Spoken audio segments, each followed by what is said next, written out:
درود دوستان، به نزدیکی بوکسورای تاجیک، بوکسورای جوانی تاجیک در آذربایجان مسابقه داشتن. در اونجا مسابقه بین المللی بود در آذربایجان، نه تنها بوکس، همه نمودی ورزش بود و من شما رو فقط با از نمودی بوکس شناس میکنم که بوکسورای جوانی تاجیکستان 7 مدال به دست آوردن و من حاضر نام های آنها رو به شما پیشکش میکنم و ان شاء الله که ما آنها رو در کامنتاریا تبریک میکنیم.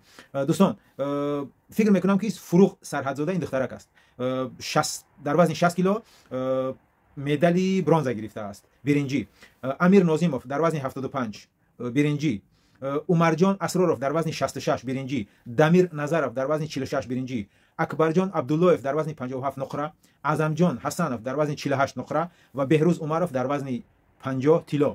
دوستان، همه بوکسورای جوانی تاجیک بر این نتیجه خوب تبریک میکنیم در کامنتاریا. ان شاء الله که اینا آینده تاجیکستان هستند و بهروز عمروف که مدال طلا گرفته است خاطر رسان میکنم که او در فینال بوکسوری ازبکستانی رو شکست داد. من برای چی اینا قید کردم بوکسور ازبکستانی؟ برای که بوکسورای ازبکستان حاضر در دنیا جای اولن، بهترین بوکسورای دنیا حاضر بوکسورای ازبکستان به حساب میروند، چون که در المپیاد اخیر 7 طلا گرفتن، در چمپیونات جهان با نزدیک 7 طلا همه وقت جای اول میگیرن، در زیاد چمپیونات المپی دارن. برای همین این یک بهروز عمروف که بوکسور ازبکستان رو در فینال شکست داد، این یک بالوروی بوکسی تاجیکستان است که ما الان میدونیم که بوکسی تاجیکستان خیلی بالا رفته است. دوستان، جوانان رو در کامنتاری ها تبریک کنید و با اونا بردباری ها امیدواری کنیم و امیدوار هستیم که ما در آینده اینها رو چمپیون های المپی و جهان میبینیم.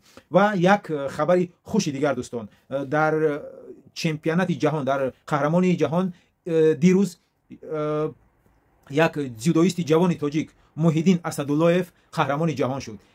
اینم در بین جوانان. و دوستان، در پولو فینال و فینالی همین چمپیونات جهان محیدین اسداللهف 2 ژاپنی رو شکست داد. این جودوی تاجیکستان هم حاضر خیلی بالا رفته است. من در خاطر دارم که یک 5-6 سال پیش، 10 سال پیش وقتی که یگان مسابقه میشید، اگر یگان برزید یگان مثلا جودویستی ازبکستان یا که نمیدونم روسیه یا که یگان دیگر یگان جودویستی تاجیک میبرمد، در نظر اونا یک با قول روسا یک رزمینکا بود، چون که جودویستای تاجیکستان ورزشکارای تاجیکستان رو به نظر نمیگرفتن.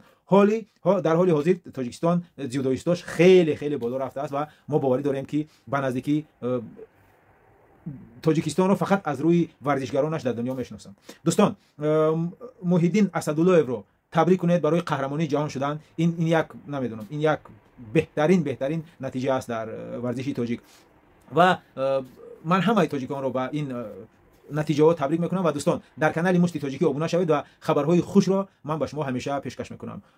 خدا یار و یاورتان باد.